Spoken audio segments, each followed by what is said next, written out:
Hello दोस्तों, मैं Lokesh Agarwal accounts पर ट्रिपल ए में एक बार फिर आपका स्वागत करता हूं। दोस्तों, आज एक बार फिर मैं आप लोगों के लिए लेके आया हूं क्लास 12th का सीबीएसई का पेपर जो 2021 वाले स्टूडेंट्स ने दिया, यानी जो लोग प्रमोट हो गए थे लेकिन अपने मार्क्स से सेटिस्फाइड नहीं थे, चाहते थे दोबारा पेपर देना, उनका जो एग्जाम हुआ है अभी 31 अगस्त को, वही एग्जाम पेपर मैं पूरा आप लोगों के लिए सॉल्व करके लेके आया हूं। तो देखते हैं पूरा क्वेश्चन, पूरी वीडियो लास्ट तक देखिएगा, अपने आंसर को मैच कर सकते हैं। और जो लोग 12th अपियरिंग स्टूडेंट्स देख रहे हैं इस वीडियो को, तो पूरा मैंने इसका सॉल्यूशन दे रखा है, साथ साथ में आप वीडियो को लास्ट तक देखिएगा, मैं पूरे क्वेश्चंस भी एक्सप्लेन करने वाला हूं। और अगर आपको कुछ चीज सीखनी हो, अगर आप क्लास 12th अपियरिंग स्टूडेंट्स हैं, तो आप हमारे चैनल की प्लेलिस्ट में जा सकते हैं, वहां पे सीबीएसई के काफी सारे चैप्टर्स ऑलमोस्ट सॉल्व करके दे रखे हैं। फिर भी अगर आपको और कुछ जानना हो तो आप गूगल पे सर्च कीजिए अग्रवाल अकाउंट्स एकेडमी जयपुर और हमें कॉन्टैक्ट कर सकते हैं। चलिए शुरू करते हैं आज की वीडियो। तो देखिए, जो पहला क्वेश्चन था, Gagan a partner in a partnership firm withdrew 10,000 in the beginning of each quarter. तो अगर आप हर क्वार्टर के बिगिनिंग में निकालते हैं पैसा, तो कितने महीने का ड्राइंग पे इंटरेस्ट कैलकुलेट होता है? 7.5 मंथ्स का। सेकंड क्वेश्चन है, at the time of admission of a partner general reserve को कहाँ ट्रांसफर किया जाता है? तो बेटा पुराने पार्टनर्स में पुराने रेशो में, यानी A is the right answer. Next question है, dash is a part of authorised capital that is issued for subscription. तो ऑफ कोर्स इसका आंसर होगा issued capital. Next, income and expenditure account is prepared by NPO on किस basis पे बनाया जाता है? Accrual basis पे बनाया जाता है। नेक्स्ट है, किरण लिमिटेड ने परचेज करी मशीनरी 12 लाख की, जबकि उसको शेयर दिए 10 रुपये वाले 20% प्रीमियम पे। तो 12 लाख को अगर 12 रुपये से डिवाइड करेंगे तो 1 लाख शेयर्स आएंगे, यानी D is the right answer. Six question था कि क्रेडिटर ने जो कि 90,500 के थे, टुक अवे स्टॉक ले गए 77,500 का, which of the following will be accounting entry. बेटा जब लाइबिलिटी कोई असेट्स ले जाती है फुल सेटलमेंट पे, तो वो लाइबिलिटी खत्म हो जाती है और इसकी कोई भी जर्नल एंट्री नहीं होती। सेवन क्वेश्चन में पूछा है, Shiv Mohan Hari were partners in a firm 211 में थे और मोहन जो था वो मोहन डाइड हो गया 31 मार्च को, यानी उसी डेट पे जो प्रॉफिट था वो 1,44,000 था। तो इसको कितना प्रॉफिट मिलेगा? तो बेटा 1,44,000 में जो इसका शेयर था, यानी कि 1/4 that is 36,000 rupees. Next question में पूछा था कि एक्स वाई जेड का अगर रेशो 3:1 है और वर्कमैन कंपनसेशन रिजर्व 1,20,000 का बैलेंस शीट में है और जबकि क्लेम है 67,500, तो कह रहे हैं एक्स्ट्रा पैसे का क्या करेंगे? तो सिंपल सा जवाब है, एक्स्ट्रा पैसे को पार्टनर्स कैपिटल अकाउंट के क्रेडिट साइड में ट्रांसफर कर देंगे। नाइन्थ क्वेश्चन में उन्होंने पूछा है, which of the following is charge against profit, यानी P&L अकाउंट के डेबिट साइड में क्या जाता है? तो बेटा interest on partner loan P&L में जाता है, बाकी तीनों चीज़ें P&L एप्रोप्रिएशन में जाती है। 10th क्वेश्चन में पूछा है, in the absence of partnership deed mutual relation between partners क्या होंगे? वो कॉन्ट्रैक्ट एक्ट पार्टनरशिप एक्ट के अकॉर्डिंगली होंगे। 11th क्वेश्चन में उन्होंने पूछा कि जब डेथ हो जाती है तो प्रॉफिट किस हिस्से में दिया जाता है, किस नाम से दिया जाता है? तो उसे बोलते हैं P&L सस्पेंस अकाउंट के नाम से अकाउंट क्रिएट किया जाता है। 12th क्वेश्चन में इन्होंने पूछा कि ए और बी पार्टनर्स है 3:2 में, सी आ रहा है और सी को सरेंडर, ए ने सरेंडर किया 1/4 ऑफ हिज शेयर, यानी 1/4 ऑफ 3/5, और बी ने सरेंडर किया 1/3 ऑफ हिज शेयर, यानी 1/3 इंटू 2/5। पूछा न्यू रेशो कैलकुलेट करो। तो बेटा ये पूरा रेशो कैलकुलेट करने की जरूरत नहीं होती, आप केवल है ना ये जो नया पार्टनर सी आया ना, इसका न्यू रेशो कैलकुलेट कर लो कि कितना शेयर आया, दोनों का सेक्रीफाइस जोड़ दो, यानी 17/60 आया, जो कि ऑप्शन बी में था। तो only option B is the right answer. 13th में पूछा है कि सुपर प्रॉफिट का फार्मूला क्या होता है? सबको पता है, actual profit minus normal profit. दोस्तों, अगर आपको हमारी वीडियो अच्छी लग रही है तो प्लीज़ वीडियो को लाइक करें, दोस्तों के साथ जरूर शेयर करें और चैनल को सब्सक्राइब करें। हम लोग आपको बीकॉम बीबीए की कोचिंग के लिए भी बहुत अच्छे अच्छे चैप्टर्स पढ़ाते हैं। आप चैनल को सब्सक्राइब करके बेल आइकन को क्लिक जरूर करें और हमारी प्लेलिस्ट को देखना ना भूलें। आइए क्वेश्चन नंबर 14 को डिस्कस करते हैं। तो यहाँ पे हम सबसे पहले अमाउंट पेड फॉर मेडिसिन लिख लेंगे 5 लाख रुपये। कंजम्पशन निकालना है तो ओपनिंग स्टॉक प्लस हो जाएगा, क्लोजिंग स्टॉक माइनस, और ओपनिंग क्रेडिटर्स माइनस हो जाएंगे, क्लोजिंग क्रेडिटर्स प्लस हो जाएंगे। इस क्वेश्चन के बी पार्ट में पूछा था कि सब्सक्रिप्शन निकालो, तो आप सबसे पहले रिसीव्ड के अंदर आउटस्टैंडिंग एट द बिगिनिंग को माइनस करेंगे, एंड को प्लस, और एडवांस को बिगिनिंग वाले को प्लस करेंगे और एंड वाले को माइनस, तो आपका आंसर आ जाएगा। दोस्तों 15th का ये पार्टनरशिप फंडामेंटल्स का सवाल था। इसमें आप सबसे पहले तो क्या करेंगे, इंटरेस्ट ऑन ड्राइंग कैलकुलेट करते समय याद रखें 6 महीने का कैलकुलेट करेंगे, और उसके बाद आप उसको रिवर्स प्रॉफिट को कैलकुलेट करेंगे और उसे 5-3-2 में बांट देंगे। इसका सोल्यूशन मैं आपको नेक्स्ट स्लाइड में दिखाने वाला हूँ। और जो इसका बी पार्ट है उसके अंदर W और Y गारंटी देंगे X को 2:1 में। तो आपको जो 3 लाख रुपये कम पड़ेंगे वो आप लोग 2 लाख और 1 लाख रुपये W और X से छीन लोगे, आंसर आएगा 5 लाख, 10 लाख और 2.5 लाख रुपये। मैं नेक्स्ट स्लाइड में इसका पूरा सोल्यूशन शो कर रहा हूँ आपको। तो ये आप देख सकते हैं, एडजस्टमेंट टेबल आ गई है आपकी इंटरेस्ट ऑन ड्राइंग से रिलेटेड, और ये आपका P&L एप्रोप्रिएशन वाला है, आप स्क्रीनशॉट ले सकते हैं।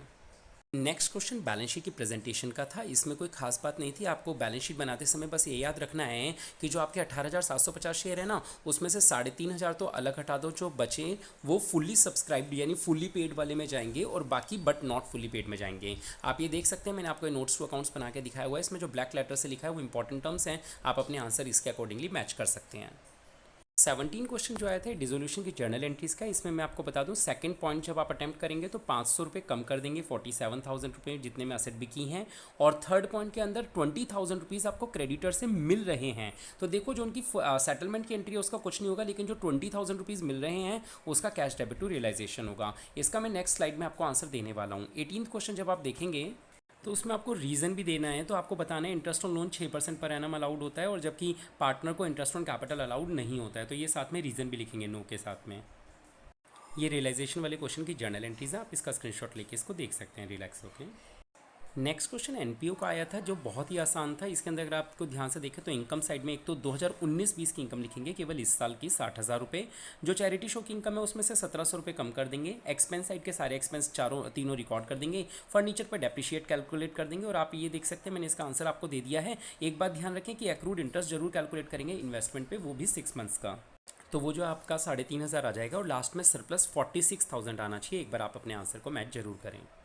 नेक्स्ट क्वेश्चन डिबेंचर की जर्नल एंट्री का था। मैं नेक्स्ट पॉइंट में इसका आंसर दे रहा हूँ। ये बहुत ही इजी एंट्रीज थी, एक वेंडर वाली और दूसरी लॉस ऑन इशू टॉपिक वाली। आप ये दोनों एंट्रीज देख लीजिए। ऊपर मशीनरी खरीदी, डिस्काउंट पे इशू किया, और एक में लॉस ऑन इशू 10% था, तो 10,000 रुपये का वो लॉस ऑन इशू भी था। नेक्स्ट क्वेश्चन में बेटा एडमिशन का क्वेश्चन था जिसमें केवल रिवैल्यूएशन और कैपिटल बनाना था, बैलेंस शीट नहीं बनानी थी। ये ज़्यादा आसान था एडमिशन का सवाल रिटायरमेंट के मुकाबले। यहाँ पे खास बात ध्यान देने की कुछ थी नहीं, नॉर्मल बिल्कुल सवाल था, सारे पॉइंट बहुत ईजी थे। मैं आपको नेक्स्ट स्क्रीनशॉट के अंदर दिखाने वाला हूँ इसका प्रॉपर सोल्यूशन क्या था और आप अपना आंसर मैच कर सकते हैं। हाँ, इसके ऑप्शन में रिटायरमेंट वाला जो था उसमें थोड़ी सी कैलकुलेशन एक्स्ट्रा थी 2-4 पॉइंट की। बाकी एक्जैक्टली ये दोनों सवाल बहुत ही आसान थे। 8 मार्क्स में इतना सवाल कभी नहीं आया करते, इतने आसान सवाल। तो आप इसका आंसर देख सकते हैं, कोई डाउट हो तो कमेंट सेक्शन में पूछ सकते हैं। ये आप लोग के लिए इसका आंसर है। इसमें जो प्रॉफिट आ रहा था रिवैल्यूएशन का वो 1,000 रुपये था और जो क्लोजिंग बैलेंसेस थे वो आपके सामने, आप इन्हें मैच कर लें। ये एडमिशन के ऑप्शन में रिटायरमेंट का क्वेश्चन आया था जिसके अंदर कोई खास बात नहीं थी। एक लाइबिलिटी साइड में प्रोविजन फॉर लीगल क्लेम है, इस पर एडजस्टमेंट थी 91,000 की, तो नुकसान होगा, आप रिवैल्यूएशन के डेबिट में डालेंगे। और एक ये लास्ट में था कि 90,000 जेट के कैपिटल अकाउंट से लोन में ट्रांसफर कर दो, बाकी को चेक से पेमेंट कर दो। तो मैं आपको ये आंसर दे रहा हूँ, आप इसे अपने आंसर से मैच कर सकते हैं। मैं आपको ये अभी स्क्रीनशॉट नेक्स्ट स्लाइड में दिखा रहा हूँ। दोस्तों इसकी कैलकुलेशन में हल्की सी गलती हो गई थी। 3,500 रुपये मैंने रिवैल्यूएशन के क्रेडिट में लिखे हैं जो कि डेबिट में आने थे, और फिर आपका लॉस जो आता है वो प्रॉफिट जो आता है वो 26,000 का हो जाता है, उसे आप आपस में बांट देंगे। तो ये मेरे ख्याल से 5,200 रुपये, 95,200 आपका जेट का टोटल आएगा। 90,000 आप उसको पे कर देंगे, 5,200 रुपये 90,000 लोन में ट्रांसफर करेंगे, 5,200 रुपये आप उसको कैश पे कर देंगे। ये इसका राइट आंसर होगा। नेक्स्ट क्वेश्चन नंबर 22 बहुत ही आसान था। इशू ऑफ शेयर से था, ना इसमें फॉरफीचर, ना री इशू, ना रिजर्व, इनफैक्ट प्रोराटा भी नहीं। तो आप इसका आंसर स्क्रीन पे देख सकते हैं, इतना इजी था। इसकी केवल जो लास्ट एंट्री बैंक वाली थी 2 एंट्रीज, उनको ध्यान से देख लीजिएगा। उसमें कॉस्ट इन एरियर की वैल्यू लेस करने के बाद जो बचता है वो बैंक में डालेंगे। बाकी इससे आसान सवाल शायद शेयर कैपिटल से तो कभी नहीं बन सकता। इसके ऑप्शन में जो दूसरा क्वेश्चन था उसमें फॉरफीचर, री इशू, रिजर्व की 3 एंट्रीज करनी थी जो 4 मार्क्स की थी। इसमें लास्ट आंसर कैपिटल रिजर्व का 4,000 आएगा। मैं नेक्स्ट स्लाइड में आपको आंसर देने वाला हूँ इसका। और जो इसका सेकंड पॉइंट था वो वेंडर वाले टॉपिक का है, जिसमें पहली एंट्री जब आप करोगे तो बैलेंसिंग फिगर आएगी कैपिटल रिजर्व जो कि 10 लाख रुपये आएगी। और यहाँ बैलेंस बाय चेक का मतलब हुआ कि अगर 18 लाख में से 10 लाख शेयर से दिए तो 8 लाख रुपये आप चेक के थ्रू देंगे। ये आपकी स्क्रीन पर आंसर आ चुका है, आप एक बार अपने आंसर को मैच कर सकते हैं। चलिए पार्ट बी की तरफ चलते हैं। यहाँ फर्स्ट क्वेश्चन था कि इनमें से कौन सी लिमिटेशन नहीं है फाइनेंशियल एनालिसिस की, तो आंसर है डी। 24th क्वेश्चन में लिखा है कि ऑपरेटिंग रेशो अगर इतना है तो ऑपरेटिंग प्रॉफिट रेशो कितना होगा। इसको निकालने का बड़ा सिंपल सा तरीका है, आप 100 में से ऑपरेटिंग रेशो को माइनस कर दीजिए तो जो बचता है वो ऑपरेटिंग प्रॉफिट रेशो होता है। जिसका क्वेश्चन था कि लिक्विड एसेट में क्या काउंट नहीं होता है, तो आप जानते हैं करंट एसेट में से इन्वेंट्री हटाते हैं, इसलिए यानी ये काउंट नहीं होती है। 26 था कि which of the following transaction will not result in flow of cash. तो जब आप बैंक में कैश जमा करवाते हैं तो बैंक भी कैश इक्विवेलेंट ही है, इसलिए इसका कोई भी कैश फ्लो पे असर नहीं आता है। 27 में था while preparing cash flow statement, commission और रॉयल्टी को कहाँ दिखाते हैं, तो ये दोनों हमारी ऑपरेटिंग इनकम वाले हेडिंग के अंदर जाती हैं, यानी ऑपरेटिंग एक्टिविटीज़ में होती है। इनका इन्वेस्टिंग और फाइनेंसिंग से कोई लेना देना नहीं है। 29 क्वेश्चन में कहा है it helps to assess short term solvency. Short term solvency बेटा लिक्विडिटी से पता चलती है और लॉन्ग टर्म जो होती है वो सॉल्वेंसी से पता चलती है। सी इज द राइट आंसर। 30 के ए में पूछा 2:1 अगर प्रेजेंट में करंट रेशो है तो बताओ इंप्रूव होगा रिड्यूस होगा क्या होगा। तो देखिए जब आप करंट लायबिलिटी की पेमेंट करते हो तो आपकी करंट लायबिलिटी भी कम होती है और कैश भी कम होता है। अब देखिए कैश यानी करंट असेट जो कि ऊपर है, अगर दोनों वैल्यूज सेम वैल्यू से कम होती हैं ऊपर और नीचे वाली तो रेशो इंप्रूव होता है। और बिल्कुल इसी का ऑपोजिट, अगर गुड्स परचेज कर रहे हो क्रेडिट पे तो आपकी करंट लायबिलिटी भी बढ़ी, करंट असेट भी बढ़ी, यानी दोनों वैल्यूज इंक्रीज हो रही हैं बट सेम अमाउंट से, तो आपका जो रेशो होता है वो रिड्यूस होता है। इसी के ऑप्शन में बी क्वेश्चन तो जो था वो ज़्यादा आसान था। लूज टूल्स किस में आते हैं बेटा, ये इन्वेंट्री में आते हैं जो कि करंट असेट्स का पार्ट होती हैं। कैपिटल रिजर्व कहाँ आता है, रिजर्व एंड सरप्लस के अंदर आता है जो कि शेयर होल्डर फंड का पार्ट होता है। बिल्स पेबल ट्रेड पेबल्स के अंदर आते हैं जो कि करंट लायबिलिटी का पार्ट होते हैं। Next question comparative statement of P&L बनाने का था। इसमें आप एब्सोल्यूट चेंज और परसेंटेज चेंज निकालेंगे। एब्सोल्यूट चेंज में current year minus previous year करके निकालेंगे और परसेंटेज चेंज में ये जो एब्सोल्यूट चेंज का आंसर आया है इसको प्रीवियस ईयर की वैल्यूज से डिवाइड करके निकालेंगे। याद रखिएगा कि पहले वैल्यूज़ को इंटरचेंज करना है, यानी 2018-19 पुरानी वैल्यूज़ को पहले और नई वैल्यूज़ को बाद में लिखना होगा। और इसका बी क्वेश्चन था जो ऑप्शन में था वो था कॉमन साइज बैलेंस शीट का। ये कंपैरेटिवली ज़्यादा आसान था लेकिन कैलकुलेशन थोड़ी सी मुश्किल हो सकती है। इसमें परसेंटेज ऑफ टोटल निकालना होता है, यानी जो 4 लाख का टोटल है उससे पुरानी प्रीवियस ईयर की सारी वैल्यूज़ को डिवाइड कर दीजिए और करंट ईयर की सारी वैल्यूज़ को 8 लाख से डिवाइड कर दीजिए, आंसर आपका आ जाएगा। देखिए last question cash flow statement का था। इसमें जो फर्स्ट पार्ट था वो आपका इन्वेस्टिंग एक्टिविटी निकालने का था। तो एक तो गुडविल का पॉइंट बता दूं आपको, गुडविल 40,000 से 1,20,000 की हुई है, यानी 80,000 की खरीदी है, तो ये माइनस होगी इन्वेस्टिंग में। इसके अलावा मशीनरी के लिए आपको पहले एक वर्किंग नोट बनाना पड़ेगा। मैं अभी आपके साथ आंसर शेयर कर रहा हूँ, आप उस आंसर को देखेंगे।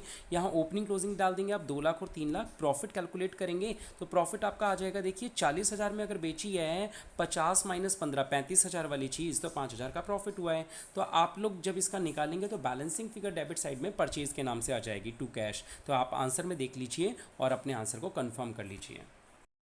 And last question from this paper is financing activity का आंसर निकालना है। साफ साफ दिख रहा है इक्विटी शेयर कैपिटल वाली वैल्यू प्लस होगी, डिबेंचर वाली प्लस, प्रीमियम प्लस और इंटरेस्ट माइनस हो जाएगा। तो दोस्तों कैसी रही वीडियो, लाइक करके कमेंट करके जरूर बताएं। मैं अपने स्टूडेंट्स को हमेशा कमेंट के रिप्लाई जरूर देता हूँ। हमारे साथ जुड़े रहिए, बने रहिए। मिलेंगे अगली वीडियो में किसी और टॉपिक पे, तब तक के लिए शुक्रिया। जय हिंद, जय भारत।